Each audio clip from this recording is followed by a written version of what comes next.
Hey guys, this is your High Fist here with another juicy topic. As always, thank you to Steven Erickson for sharing and almost commenting on my last video. A very happy new year to all my precious subscribers. Now, 2024 was obviously a dark year for Ruthenbad University since I only posted one video during the entire year. But fear not, my dear subscribers, 2024 was by far the best year of my life, both personally and professionally. And I'm hoping for 2025 to exceed even that. So, for those of you worried about your beloved High Fist, have no fear. I've been having a blast and life is better than ever. And what better way to celebrate a great year than to present a juicy, meaty New Year's gift to all of you? So let's get started. Laseen, the Empress herself, that is whom we will be discussing today.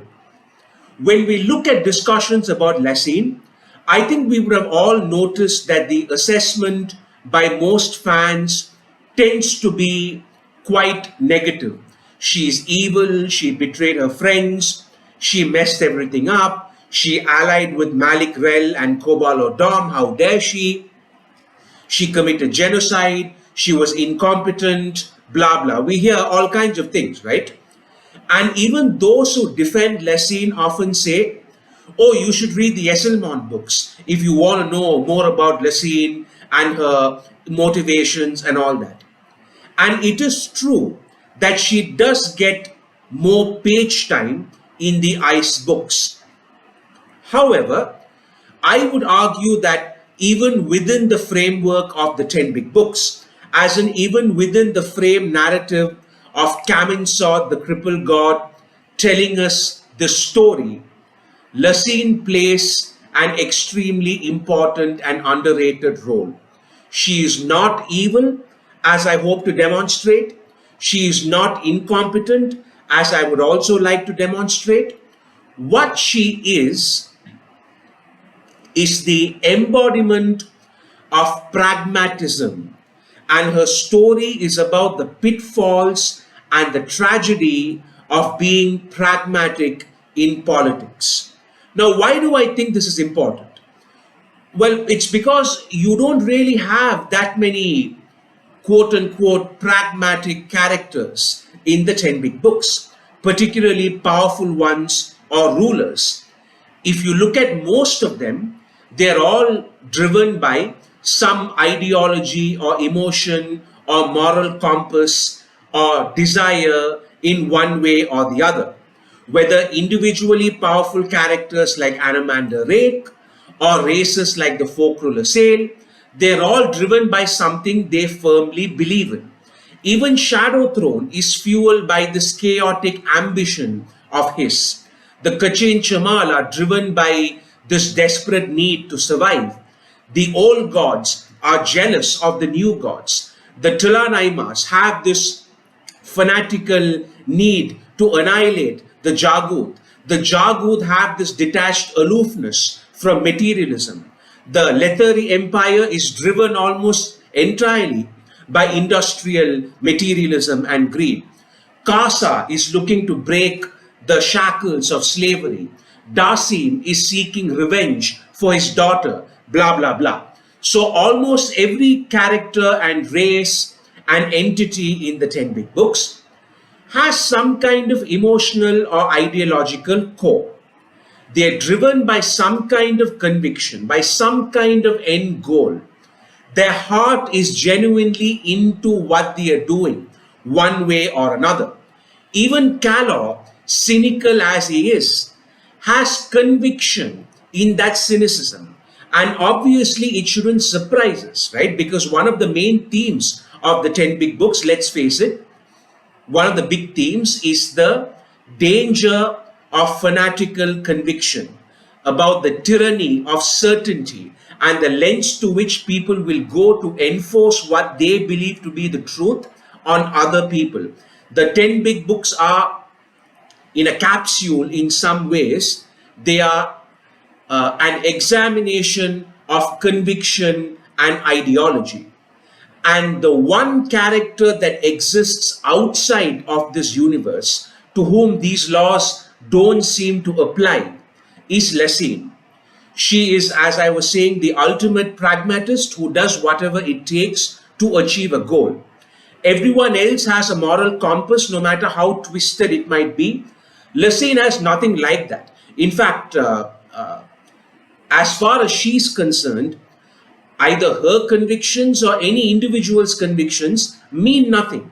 We're all pawns, cogs in a much larger scheme and game, according to her. She's not cruel, she simply doesn't believe that morality exists. She believes that morality and truth and all that come entirely from power and the practical needs of power. And in that sense, you could even say that Laseen has more in common with politicians in our own world than any other character in the Malazan series.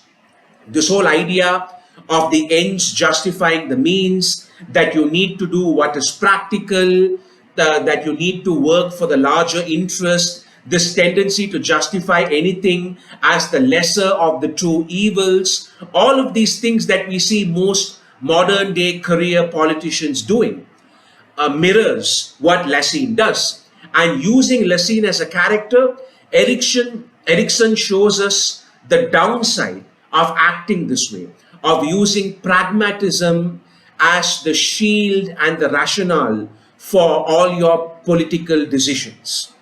But before we get to that, we'll circle around to that later. Let's just explore Laseen's character first, because that's important. When we first meet her, we hear that she's betrayed Kalam and Dancer, and that she's introduced. I mean, if you think about it, she is introduced more or less as the antagonist of the story, where Paran, as a kid, sees Whiskey Jack accusing her of betrayal and she demotes him. We then hear that she's purging the nobility, she's killing off the witches and magic users, she's committing genocide, she's releasing Jagut tyrants for her own conquest, blah, blah, blah. So for the first two books, everything we hear and see about her is very, very antagonistic. In fact, in a more straightforward fantasy series, one would assume that she was being set up to be the final villain of the final book of the story, considering how she gets positioned and how she's described by all the other characters and all that. But then at the end of book 2, Steven Erikson pulls a Steven Erikson and flips the script entirely. And we get this criminally underrated scene with Laseen and Kalam at the end of Deadhouse Gates, where we get to see who she is and what she stands for the first time. So Kalam has basically crossed 3 continents and killed his way into the palace just to assassinate Laseen. He finally gets there after overcoming all these challenges, and we're like, yeah, finish her off. And when he finally gets there, he accuses her of all the evil things that we hear she did, how she betrayed Kalam and Dancer and all that. And this is what she says, right? Let me read her own words. I have a few quotes here for this video. This is what she tells Kalam. Assassinating Kalam and Dancer, I ended their rule of the Malazan Empire, usurped the throne, a most vicious betrayal in truth. An empire is greater than any lone mortal, including me. An empire enforces its own necessities, makes demands in the name of duty, and that particular burden is something you, as a soldier, most certainly understand. I knew these two men very well, Kalam, a claim you cannot make. I answered a necessity I could not avoid with reluctance, with anguish. Since that time, I have made grievous errors in judgment, and I must live with those. End quote. So she's like, yeah, I did what had to be done. It wasn't done for ambition or revenge or ideology. I did it because that's what the empire needed. and the empire's needs are much bigger than yours or mine. And I knew those two guys in a way that you never did. And have I made many mistakes since then as a ruler? Sure. I've made mistakes and I have to live with those mistakes. I'm not here to make excuses. When you read this, just the matter of fact way in which she says it, where to her all of this is so obvious, takes both Kalam and us as readers completely by surprise. And when Kalam asks her why she fired Dujek and Whiskey Jack and all that, that's when we find out that she's actually working with Dujek. And the entire thing about him splitting off from the Malazan army and all that is just a way to get Rake and Brood working with them to defeat the Panian Seer. And what she tells Kalam is, I have another quote here, none of those formidable forces are strangers to pragmatism. And this is where Erikson explicitly uses the word pragmatism, and we see that everything she's done so far is because that was the pragmatic choice, and she hopes and believes that other people will also see that this is the pragmatic way out. She had to lose Dujek and Whiskey Jack in order for Rake and Brood to work with them and eliminate the much bigger threat of the Panian Seer, because she believes that they will be pragmatists in that regard as well. So Kalam is shocked by all of this just like we are, and he leaves without killing her. But before he leaves, he says, and I quote, I have all kinds of quotes today, guys, but he says this, you could have begged for your life. You could have given more reasons, made more justifications. Instead, you spoke not with your voice, but with an empire's, end quote. So even Kalam, after all that effort, listens to her explanation and sees the truth in it. And he sees that Laseen has not done any of this for her personal pleasure or selfish ambition. She truly did it because that was what had to be done for the empire. And he even says, look, you didn't speak in your voice. You spoke in an empire's voice. And that's essentially Laseen and how much all of this actually means to her in these calculations. In fact, when you read the series, the second and third and blah, blah, blah, when you reread it, is when you realize just how many people sympathize with her on some level, because it's sprinkled here and there, but we often don't notice it when we're reading the series for the first time. So Bult sympathizes with her and even tells Duiker and Coltane that Laseen did what needed to be done and she saw things coming that the others did not. You have Dujek kind of justifying her actions a few times here and there. There's this very important scene between Crocus and Apsala, where Crocus almost defends Laseen for usurping Kellenvet and Dancer. And there's an important scene again because many fans and readers accuse Laseen of really allowing the Malazan Empire to collapse. They often say she was incompetent and she was totally overwhelmed by events and all that. But in this scene, Crocus points out that Laseen betraying Kellenvet and Dancer actually saved the empire. He's like, look, what do you think would have happened if Kellenvet and Dancer were still ruling? These mad guys would have had a human empire, and they would have also had a Warren, the Shadow Empire, under their control, and none of the other gods would have stood for this. The other gods would have teamed up to pound the two of them and the Malazan Empire into dust. And Laseen prevented that catastrophe which these two were about to create by betraying them. So for anyone claiming that Laseen jeopardized the empire, don't forget that Laseen is in fact the one who saved the empire. And she did it by doing what no one else was willing to do, which is take on the burden, the cross of betrayal. Even Anamander Rake in book 1, in his confrontation with Shadow Throne, makes it very clear that he would rather deal with Laseen on the throne than a servant of Shadow.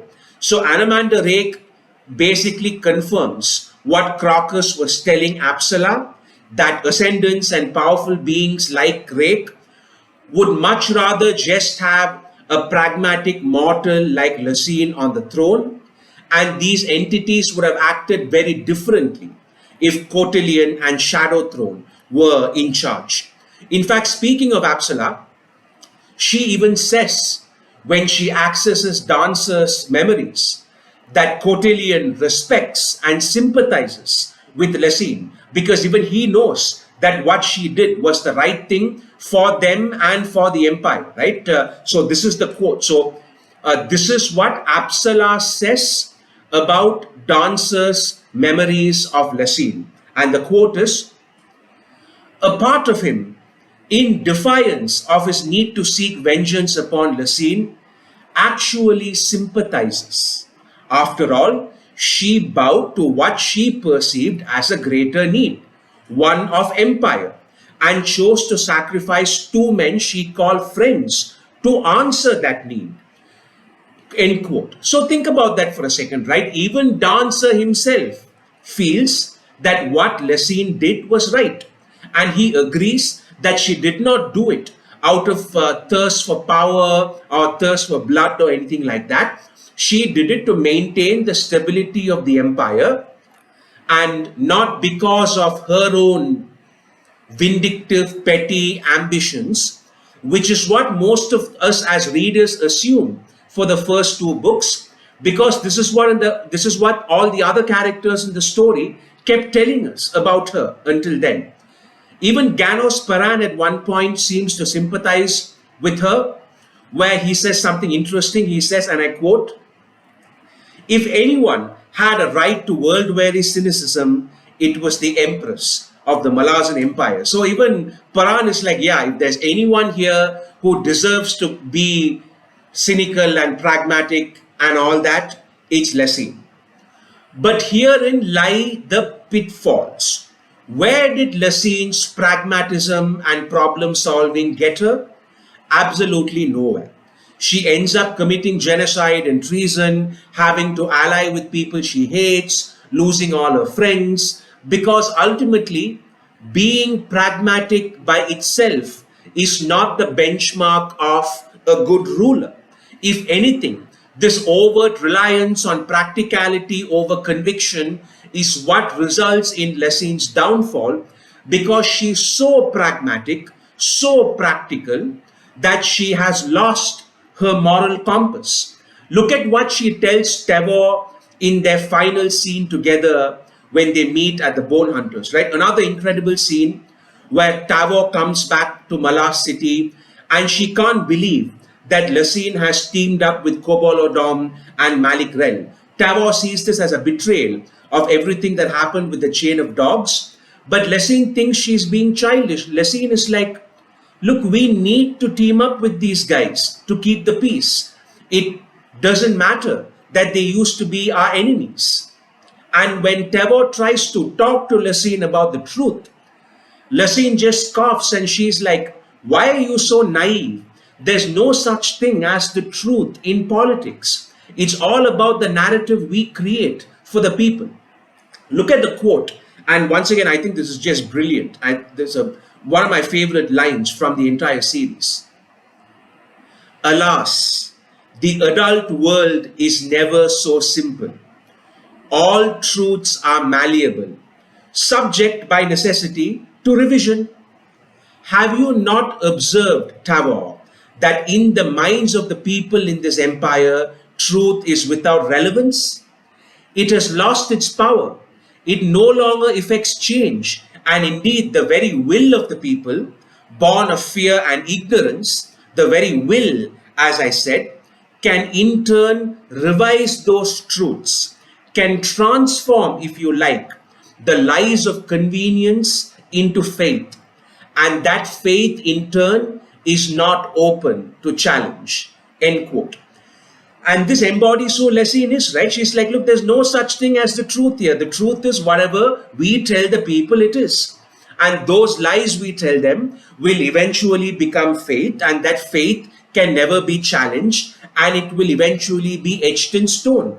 If I say Coltrane was the traitor and Malik Rel was the hero all along, that becomes the truth which people believe and which history records as fact. Power is what determines truth as far as Laseen is concerned. What actually happened doesn't matter in the least. Imagine how relevant this line of thinking is even in today's world, where political narratives have different versions of the truth, and how easy it is for lies to be weaponized, for both sides in politics to just demonize the other side, despite they themselves often being guilty of the same hypocrisies. The way in which truth itself means very little once you have people who understand that the line between truth and propaganda often does not exist, right? And to Laseen, there's nothing strange or surprising about any of this. As far as she's concerned, this is simply how the adult world works. This is simply how politics is played. And she thinks anyone who believes otherwise, even Tagore, she believes that all those people are simply innocent and childish for not having figured it out. As far as Laseen is concerned, she's like, look, I have to team up with Malik Rel and Kobolo Dom at the moment. It's nothing personal. This is just politics. There's nothing personal here. This is all just pure strategy and political maneuvering. And unsurprisingly, Malik Rel feels the same way as well, because he's another one of the few pragmatists in the series, as vile as he is. So this is the result of Laseen's twisted logic and problem solving and pragmatism. She ends up believing that there is no justice or morality in the universe. She believes that her job as a ruler is to maneuver through these things and pilot through these things almost like a chess player to preserve the stability of the empire. To her, ruling is about strategy and not empathy. To her, ruling is about being tactical and not about being compassionate. And the result is that there are all kinds of atrocities and oppression imposed on the people during her reign, and she ends up being just as bad as all the other tyrants that we see in this series. And as I said in the start, this mirrors many parts of the real world where we have professional career politicians doing the same thing. Most of these people have no conviction. They claim they do, but their actual purpose is to win your vote by telling you what you want to hear. And this is why most modern day career politicians are always happy to jump on the latest bandwagon. They're never consistent with their positions. They say whatever needs to be said to win an election, even if it directly contradicts an earlier position they had. For example, any of us could just do this, right? Any of us, any of you watching this, could just look at the American presidential debates from the 60s or 50s onwards. So go all the way back to the Kennedy-Nixon presidential debates, which I believe were the first televised presidential, that was the first televised presidential debate, I believe. Go look at that and work yourself all the way to the present day, and pay especially close attention to the nomination race, where all the candidates of these parties are busy trying to become the nominee, the party nominee to run for president.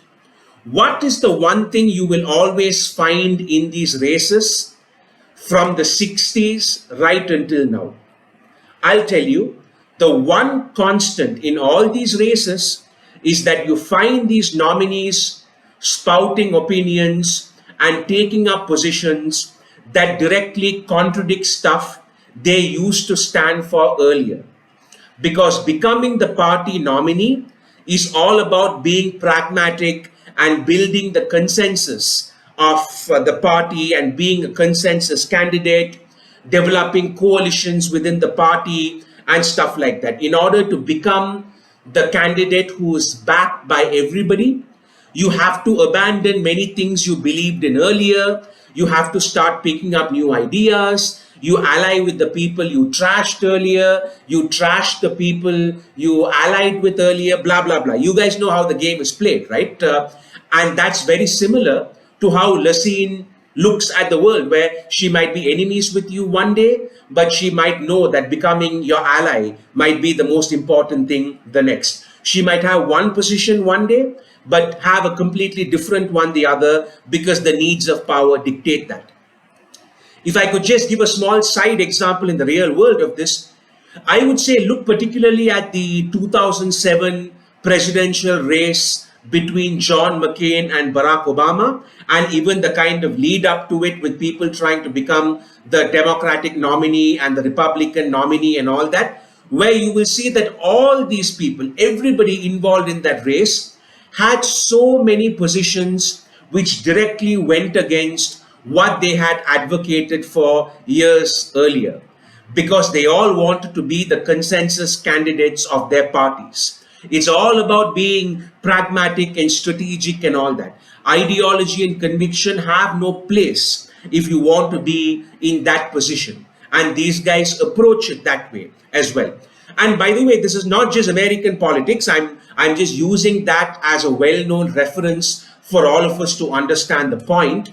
Any modern day parliamentary democracy, whether in the Western or non-Western world, suffers from this trend. It's not like electoral politics here in Sri Lanka or in India or Pakistan or wherever else. It's not like electoral politics is any purer in all these other places. In fact, you could argue that the effect of this pragmatism is even more devastating in electoral politics in the non-Western world and the global South and all that, where politicians can just flip-flop all they want throughout their careers and nobody really calls them out on it. And this modern day style of politics, as I've been saying, is very much Laseen's style as well. And I'd argue that the role she plays is critical in the political depth of the Malazan series and the political analysis of the 10 big books. Because while it's important for us to explore the dangers of fanatical conviction, Stephen Erickson realizes that it's equally important to highlight the dangers of this maneuveristic, pragmatic, professional, practical, whatever mentality in modern politics as well. Because I think Erickson knows that these are two sides of the same coin. Whether it's the folk assail with their fanatical moral compass, or someone like Laseen, who's almost replaced a moral compass with a chessboard. Erickson's point is that both of these extremes will end in a nightmare. And Kaminsod, narrating the 10 big books, realizes this as well. Because the reason he is enslaved is precisely because of this pragmatic thinking from the gods, where they don't know what to do with him, so they just chain him up and torture him, because that's the safe, practical option. And it's the completely impractical and ridiculous campaign of the bone hunters that liberates the crippled god. If pragmatism ruled the day, then Kaminsod would still be chained up. It was precisely because the bone hunters chose compassion and courage and almost a stupid level of heroism, a ridiculous level of courage and compassion. It's because the bone hunters chose that over pragmatism that Kaminsod could even be free to recount these stories to us. And this echoes throughout the end of the series in many forms. The scene with Tavor and Ganosparan, where Tavor finally cries that she lost Felicin, that scene won't exist if it wasn't for Laseen. Or more interestingly, that final scene where things come a full circle and we see Fiddler telling some idealistic kid to live a quiet life, and the kid's like, no, I want to be a soldier. Right? That scene obviously mirrors the start of the series where Whiskey Jack Fiddler and Paran have their conversation. But what's missing when that story and scene come a full circle is Laseen. Fiddler has now become Whiskey Jack, the world weary veteran who knows that it's better to live a quiet life. And that naive kid represents what Paran was, but there's no Laseen type figure in that final scene to complete the reflection from the first scene. It's almost as if Caminsod is telling us that when the story comes a full circle and when we get closure as readers, the absence of Laseen's pragmatism is what gives us that final sense of hope as the epic closes. And I think that's very, very important for us to note, right? Because this whole balance between using your head and using your heart is something explored very often in the 10 big books, but not in such a deep and sophisticated level as that entire thing unfolds with Laseen's character arc, in my opinion. So those were my quick thoughts about Laseen, guys. Before I end, I just want to make one last point, maybe give you guys one last practical real life example from our world to highlight this pragmatic versus morality debate. When we look at the Hiroshima and Nagasaki bombings, I'm sure many of you have encountered the argument that the nuclear attacks actually saved many lives, that it saved many lives by bringing the war to an end, and that a ground invasion of Japan would have led to many, many more deaths, and that therefore this was the lesser of the two evils. And yes, I too agree, and I believe that a very strong case can be made that a ground invasion of Japan by American boots on the ground would have caused far more casualties and would have been far more devastating. And I would agree that nuking Japan was the pragmatic thing to do and ended the war with fewer fatalities than any of the other options would have led to. But the fact that I'm even saying this out loud should be a red flag, right? We are so blinded by pragmatism and this lesser of the two evils mentality that here I am justifying the unleashing of nuclear weapons on a civilian population, and here I am claiming that it was the lesser of the two evils. This is the twisted, grotesque cesspit that my own pragmatism and that my logical thinking has landed me in. I am shamelessly justifying what is arguably the most devastating military strike, not just against human beings, but against the planet itself.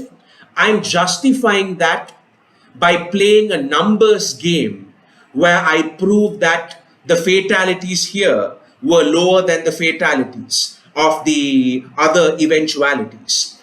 And I'm doing that because, like Laseen, I'm simply looking at this strategically rather than with empathy.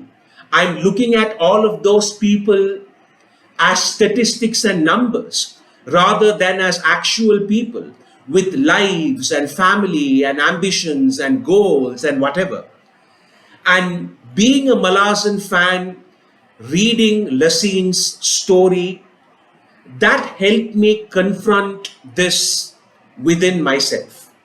And stuff like this is why the 10 big books are so deep, because no matter what you believe in or how you see the world, there will always be something or some character or some thematic exploration in the series that challenges your worldview and that confronts you with your own shortcomings and hypocrisies.